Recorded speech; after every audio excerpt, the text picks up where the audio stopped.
WLNS is here for you, celebrating 75 years of bringing you the news with 6 News at 11. Lawmakers in Lansing want to pass bills that would help and protect people who use illegal substances. It's our top story at 11. Thanks for joining us. I'm Jorma Duran. A group of 17 state House Democrats introduced 2 bills that would enact what they say are common but sometimes controversial methods of harm prevention for people who use illegal drugs. Under the first bill, products used to test for controlled or toxic substances would not be considered drug paraphernalia under Michigan law. The bill specifically includes fentanyl testing strips. Fentanyl is a powerful and dangerous opioid drug that some drug dealers mix into other drugs to make them more potent and reduce their cost.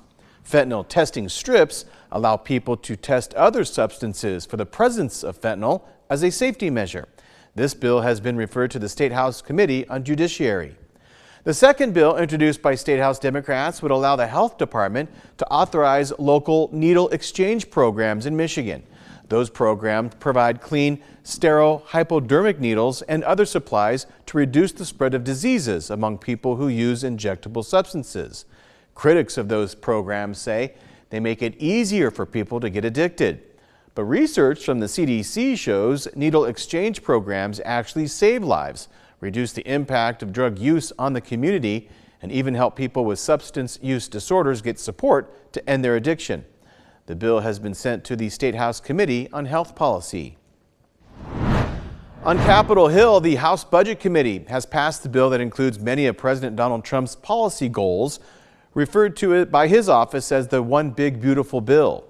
Speaking to the press today, House Speaker Mike Johnson said the bill will not include changes to the federal government's portion of state Medicaid, which some conservative hardliners have been pushing for. However, he also says he's not interested in waiting for the Congressional Budget Office to review the fiscal impact of this massive bill. I don't put a lot of credence in what the CBO says. That's not really something that governs my decisions. We have a timetable we have to meet, and I hope they can do their work in time, but it's not going to be a deciding factor for me. Conservatives in Congress have said they want a report from the CBO before they will support the bill. A preliminary analysis by the office estimates the bill could shrink the deficit by more than $700 billion over the next 10 years. More than 70% of those savings would come from health care, with at least 8.6 million people losing access to coverage.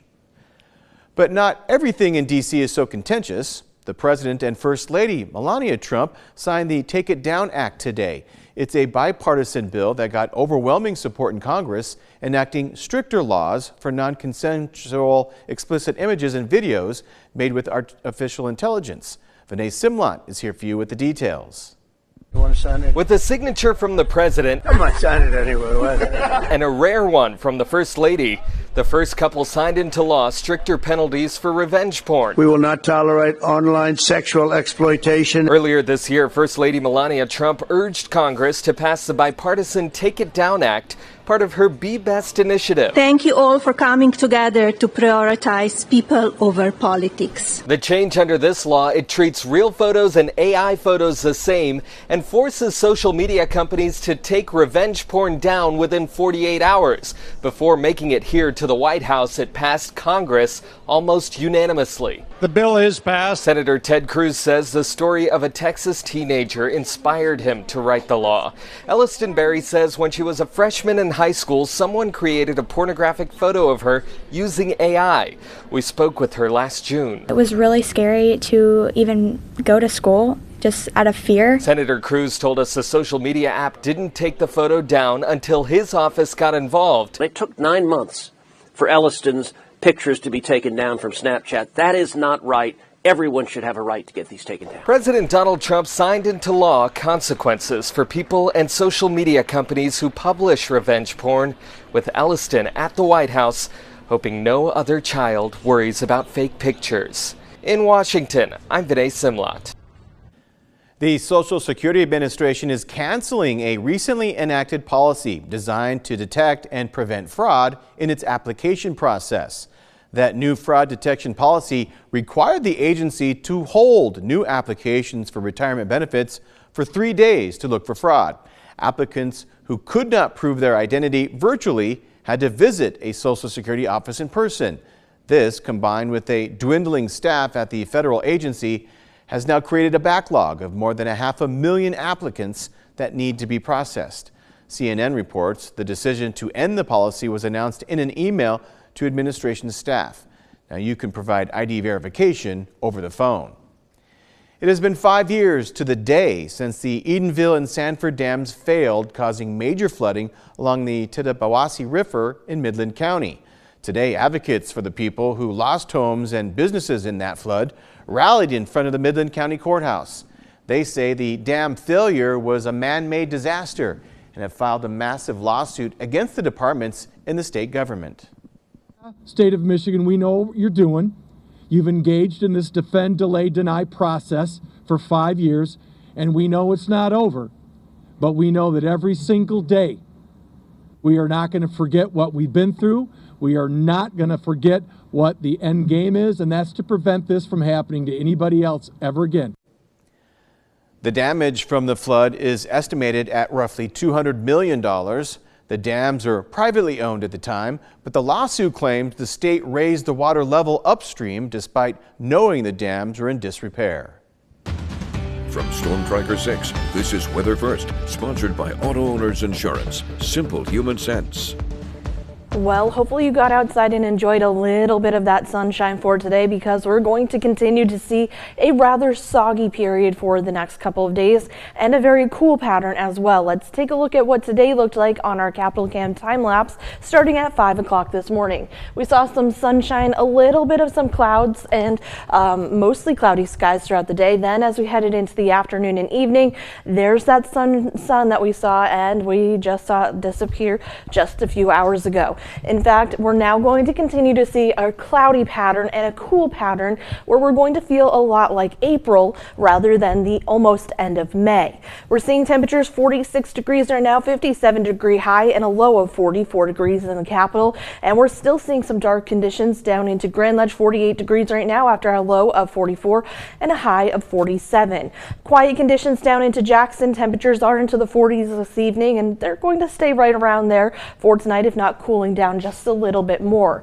Temperatures are going to be into the 50s down into Hillsdale, and our satellite radar is showing that we are having those clouds work in ahead of our next weather system. Unfortunately, that little bit of high pressure we saw today is on its way to the east, and we'll continue to see it move out, and this low pressure system will take its place, allowing for a lot of moisture to move into the area. Let's track this out for you. We're going to stay dry for tonight and tomorrow. Most of the morning will stay dry. It isn't until the afternoon that those rain showers move in, and they could be quite heavy at times, and this continues as we head into the evening and into Wednesday as well. We do see a little bit of some dry time overnight, Tuesday night into Wednesday, but then as we head into the rest of the day, more widespread rain showers move in, and you can see that it's going to continue into the afternoon and even into the evening.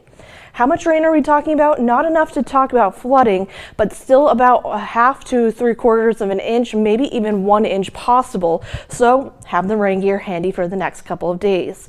Overall, we're going to have those temperatures tonight back down into the 40s, still below average for this time of year, and that's going to be the trend heading into the day tomorrow. Starting the day, we'll be into the 40s, warming into the 50s, and unfortunately, that's where we're going to stay for the day tomorrow. And we're going to continue to see these below average temperatures into the week up ahead, and we're going to continue to even see those rain showers. So like I said, get your rain gear ready and your windbreakers. It's going to be a little bit breezy at times, but we'll see the sunshine and hopefully warmer temperatures as we head into the weekend and into the next week, as temperatures warm into the 60s and 70s by the time we get into Memorial Day. All right, we appreciate the update. Well, coming up on 6 News at 11, the White House was on the phone with Moscow today, pushing for an end to Russia's invasion of Ukraine. We'll tell you how the Vatican could be involved next. So stay tuned. 6 News at 11. We'll be right back.